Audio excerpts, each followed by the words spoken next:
Have you ever felt the chilling sensation of being followed on a quiet night? Imagine your peaceful evening walk turning into a desperate race for safety, only to find the danger isn't over once you're inside. In this video, I'll share the terrifying story of how I narrowly escaped a relentless stalker and the harrowing night that followed. What would you do if the person following you home tried to break in? How would you react if you realized they were inside your house? Stay with me as I recount every spine-tingling detail of that night, from the moment I noticed the shadowy figure to the heart-pounding confrontation that left me fearing for my life. Join me as I relive this nightmare and explore the lingering fear that still haunts me. This isn't just a story, it's a reminder of the importance of staying alert and trusting your instincts.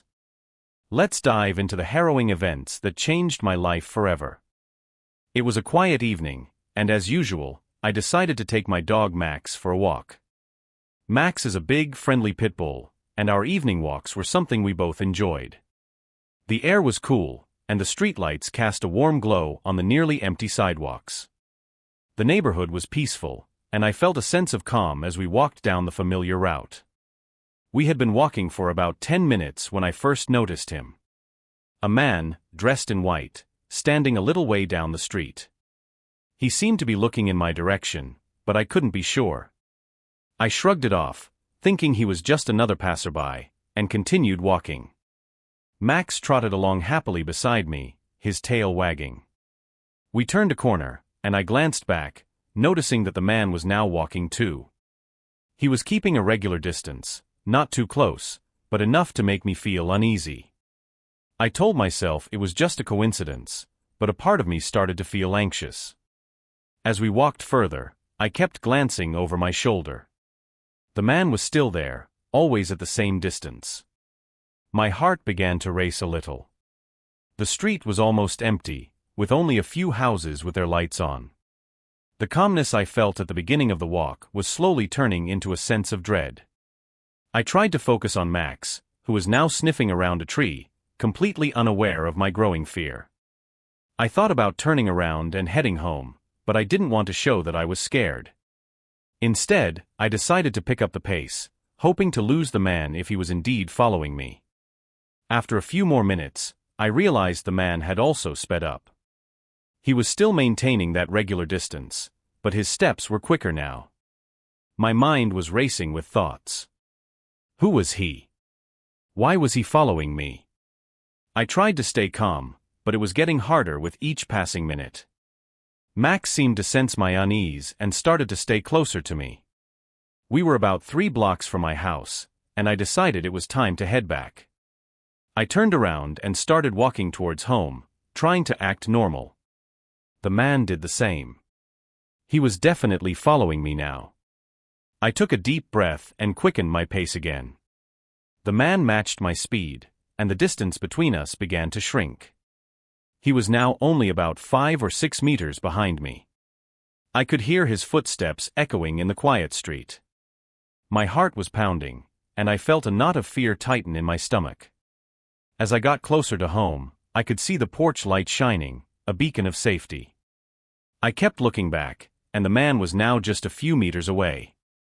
He was tall and moved with a deliberate pace that made my fear spike even more. I knew I had to get inside quickly. When I reached my front door, my hands were shaking so much that it took me a moment to get the key in the lock.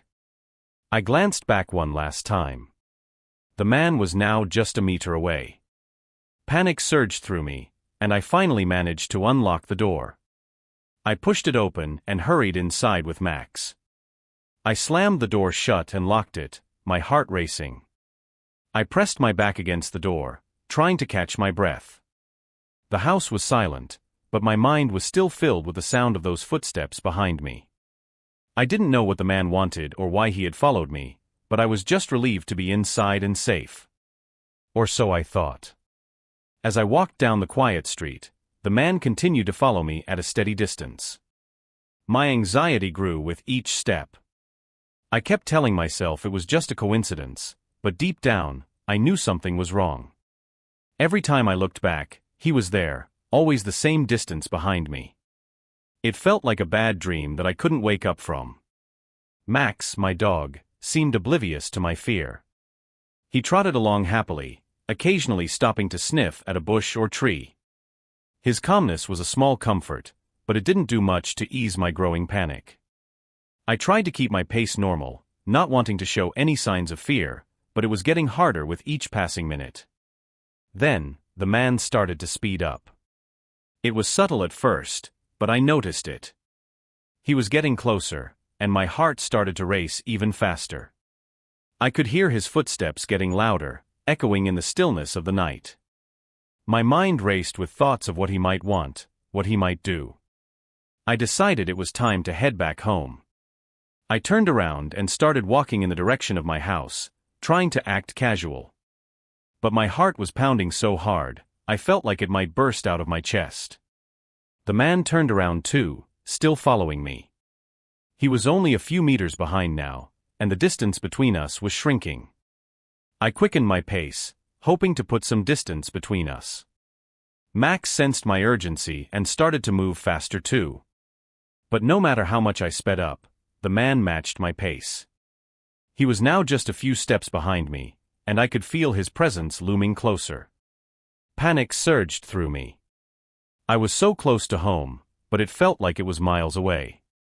My breaths came in short, rapid gasps, and I could feel sweat starting to form on my forehead. The street was still empty, and the houses were dark. There was no one around to help. I glanced back again, and the man was even closer. He was almost within arm's reach. My fear turned into sheer terror. I knew I had to get inside my house as quickly as possible. I could see the porch light shining in the distance, a small beacon of hope in the darkness. With every ounce of strength, I pushed myself to move faster. My legs felt like they were made of lead, but I kept going. The man's footsteps were right behind me now, and I could hear his breathing. He was so close, I could almost feel his breath on my neck. When I finally reached my house, I fumbled for my keys.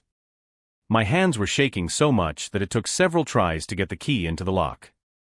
I could feel the man getting closer, and I knew I was running out of time. My heart was pounding in my ears, drowning out all other sounds. Just as the man was about to reach me, I managed to unlock the door. I shoved it open and hurried inside with Max. I slammed the door shut and locked it, leaning against it as I tried to catch my breath. My whole body was trembling, and I felt like I might collapse. I stood there for a moment, listening. Everything was silent, but I knew the man was still out there. I didn't dare look out the window. I just wanted to feel safe again. But the fear was still there, gnawing at the edges of my mind, making it hard to think. Finally, I took a deep breath and tried to calm myself. I had made it inside, and the door was locked. I was safe, at least for now. But the fear hadn't gone away. It was still there, lurking in the back of my mind, reminding me that the man was out there waiting. As I made my way back home, the tension in the air was almost unbearable. Every step I took, I could hear the man's footsteps behind me, getting closer and closer. My heart pounded in my chest, and my palms were sweaty. I tried to keep my breathing steady, but it was difficult with the fear gnawing at me. Max was still walking beside me, sensing my anxiety.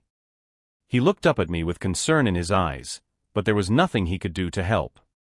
I kept glancing over my shoulder, hoping the man would turn away, but he didn't. He kept following me, closing the gap between us with each step. I tried to think of a plan, something to throw him off or slow him down, but my mind was blank. All I could focus on was getting home as quickly as possible. The closer I got to my house, the more urgent my steps became. I could feel the man's presence growing nearer, like a dark cloud looming over me. With every corner I turned, I hoped he would disappear, but he was relentless. He was only a few meters behind me now, and I could hear his footsteps echoing louder. My fear turned into sheer panic. I was so close to home, but it felt like the distance stretched forever. I could see my house in the distance, the porch light shining like a beacon of hope. I quickened my pace, almost breaking into a run. The man did the same. He was only a few steps behind me now. My heart felt like it was going to explode, and my legs were burning with the effort. When I finally reached my front yard, I sprinted to the door, Max following close behind. My hands were shaking so badly that I struggled to get the key out of my pocket. I glanced back, and the man was right there, just a meter away. His eyes were fixed on me, and I could see a sinister determination in them. My fingers fumbled with the keys, dropping them once before managing to pick them up again. I could feel the man's breath on my neck, and I knew I only had seconds to get inside. My hands were trembling, and it felt like an eternity before I finally got the key into the lock. I turned the key, shoved the door open, and stumbled inside with Max. I slammed the door shut with all my strength and quickly locked it. My whole body was shaking, and I pressed my back against the door, trying to steady my breathing. The house was silent, but my mind was still filled with the sound of those pursuing footsteps. I didn't dare look out the window. I was too scared of what I might see. Instead, I tried to focus on the fact that I was inside, that the door was locked, and that I was safe, at least for now. But the fear didn't go away. It lingered, a constant reminder of how close I had come to something terrible. Max stayed close to me, sensing my distress. He looked up at me with his big, concerned eyes, and I took some comfort in his presence. But the fear was still there, gnawing at me, making it hard to think or relax. I knew I had narrowly escaped, but the threat felt far from over. As I stood there, trying to calm down, I realized how lucky I was to have made it inside. The man had been just a breath away from catching me. The thought sent a fresh wave of terror through me, and I knew that night would haunt me for a long time to come. Once I was inside and had the door locked, a wave of relief washed over me. I leaned against the door, trying to catch my breath and calm my racing heart. Max stayed close by, sensing my anxiety. I felt safe for a moment, knowing the door was between me and the man outside. I headed upstairs to my room, still feeling uneasy but trying to convince myself that it was over. I changed into my pajamas and climbed into bed, pulling the covers up to my chin. Max curled up at the foot of the bed, his presence comforting me a little. I closed my eyes and tried to sleep, but my mind was still racing. I lay there for what felt like hours, tossing and turning, unable to shake the feeling of being watched. Every little noise made me jump. The creak of the house settling, the wind rustling outside, it all sounded louder, more menacing. I kept telling myself it was just my imagination, but it didn't help. Just as I was starting to drift off, I heard a noise that made my blood run cold. It was a faint tapping sound, like someone knocking on a window. I froze, my heart pounding in my chest. I tried to tell myself it was just the wind, but deep down, I knew it wasn't. The tapping continued, becoming more insistent. I sat up in bed, straining to listen. Max's ears perked up, and he let out a low growl. My fear spiked, and I knew something was wrong. I got out of bed and slowly walked to the window, my hands shaking. As I peered through the curtains, I saw him. The man who had followed me was standing outside, looking up at my window. His face was obscured by the darkness, but I could see his outline. He was so close, and the sight of him sent a wave of terror through me. I stumbled back from the window, my heart racing. How had he found me? Why was he still here? The questions swirled in my mind, but there were no answers. I knew I had to do something. I couldn't just stay in my room, waiting for him to get in. I ran downstairs, Max following close behind. I grabbed my phone and dialed 911, my hands trembling so much it was hard to press the buttons. As I waited for the call to connect, I heard a noise that made my blood run cold. It was the sound of the front door handle turning, slowly, deliberately. My heart pounded in my chest as I realized the man was trying to get inside. I rushed to the door and put my ear against it, listening. The handle rattled again, and I heard a faint scraping sound, like he was trying to pick the lock. Panic surged through me, and I knew I had to act fast. I quickly explained the situation to the 911 operator, my voice shaking with fear. They assured me that help was on the way, but it felt like it would take forever. I grabbed a kitchen knife and stood by the door, ready to defend myself if necessary. Max was barking loudly now, sensing the danger. The noise at the door continued, becoming more frantic. I could hear the man muttering to himself, his voice low and menacing. My fear was almost paralyzing, but I knew I had to stay strong. I couldn't let him get inside. Finally, after what felt like an eternity, I heard the sound of sirens in the distance. The man must have heard them too, because the noise at the door suddenly stopped. I peeked through the window and saw him running down the street, disappearing into the darkness. The police arrived moments later, and I felt a huge wave of relief. I unlocked the door and let them in, explaining everything that had happened. They assured me they would patrol the area and try to find the man, but I knew it would be hard. He had vanished into the night. As the police took my statement and searched the area, I felt a mix of fear and relief. I was safe for now, but the memory of that night would haunt me for a long time. The man had tried to break into my home, and the thought of what could have happened if he had succeeded was too terrifying to imagine. Just as I started to feel a small sense of relief with the police on their way, I heard a loud crash. My heart nearly stopped. The man had broken a window and was now inside the house. The sound of glass shattering filled the air, and I could hear his footsteps as he entered. Max immediately went on high alert, barking furiously and running toward the noise. I could hear the intruder moving through the house, and my fear spiked again. I knew I had to act quickly. Grabbing the kitchen knife tighter, I moved to the hallway, my heart pounding in my chest. The man appeared at the end of the hallway, his face still obscured by the shadows. He took a step toward me, and I felt a surge of terror. But before he could get any closer, Max charged at him, teeth bared and growling fiercely. The man hesitated for a moment, clearly not expecting such a fierce response. Max leapt at the intruder, snapping and barking with a ferocity I had never seen before. The man tried to fend him off, but Max was relentless. He bit down on the man's arm, causing him to scream in pain. The sound was horrifying, but it also gave me a small sense of hope. Max was protecting me, buying me time to figure out what to do. The hallway was filled with chaos. The man was struggling to shake off Max, who had latched onto his arm with all his strength. I knew I had to get out of there, but I couldn't leave Max behind. I called out to him, trying to get his attention. Max, come? I shouted, my voice trembling with fear. Max glanced back at me for a split second, and in that moment, the man managed to push him off. Max landed on his feet, still growling and ready to attack again. I knew I had to act fast. I grabbed Max by the collar and pulled him toward the back door, hoping we could make it out before the man recovered. As we ran toward the back door, I could hear the man stumbling behind us, still in pain but determined. I fumbled with the lock, my hands shaking uncontrollably.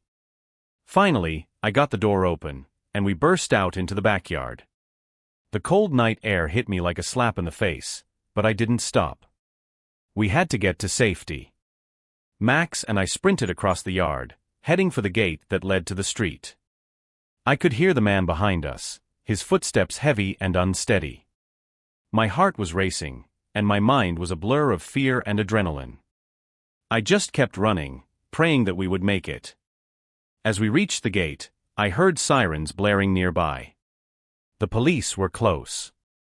I yanked the gate open and ran out into the street, almost colliding with a police officer who was just arriving. "He's inside." He broke in. I screamed, pointing back toward the house. The officers rushed past me, guns drawn, heading straight for the intruder. I collapsed to the ground, holding Max close to me. He was still growling, his body tense and ready to protect me. I could hear the officers shouting commands, followed by the sound of a struggle.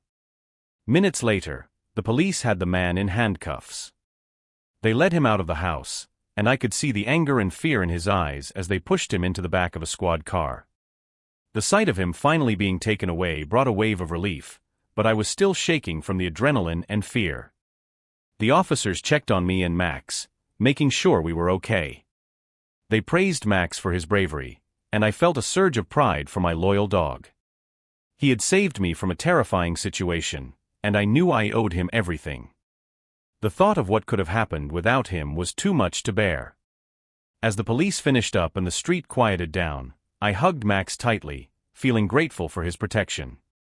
The night had been a nightmare, but it was finally over. I knew it would take time to recover from the fear and trauma, but with Max by my side, I felt a little bit safer. As I ran out into the street, clutching Max's collar, the sight of the police patrol arriving was a huge relief. The flashing lights and the sound of sirens brought a sense of safety I hadn't felt all night.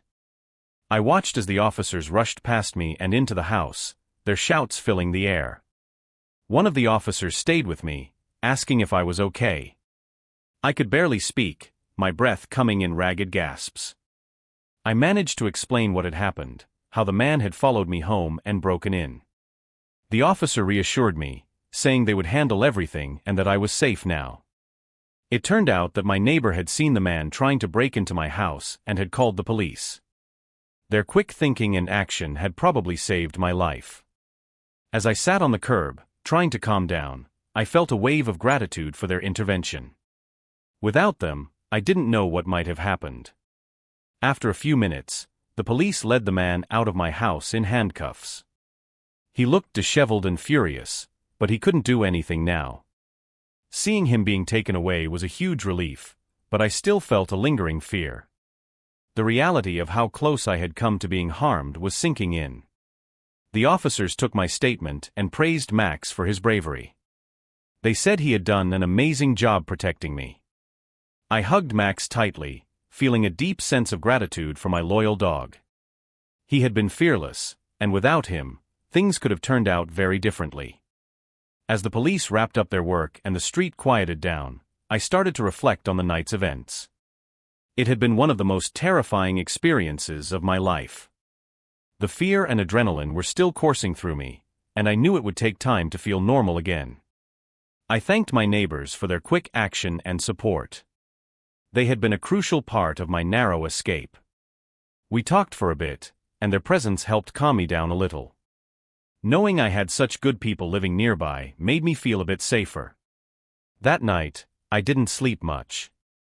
Every little noise made me jump, and I kept replaying the events in my mind.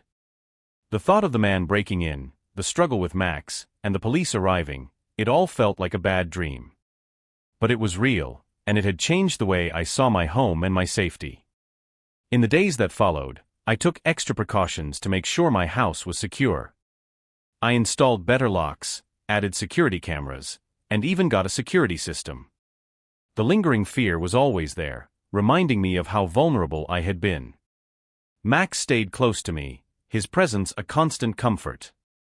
I couldn't help but feel a deep sense of gratitude for his protection. He had risked his life to save mine, and I knew I would always be thankful for that. He was more than just a pet, he was my hero.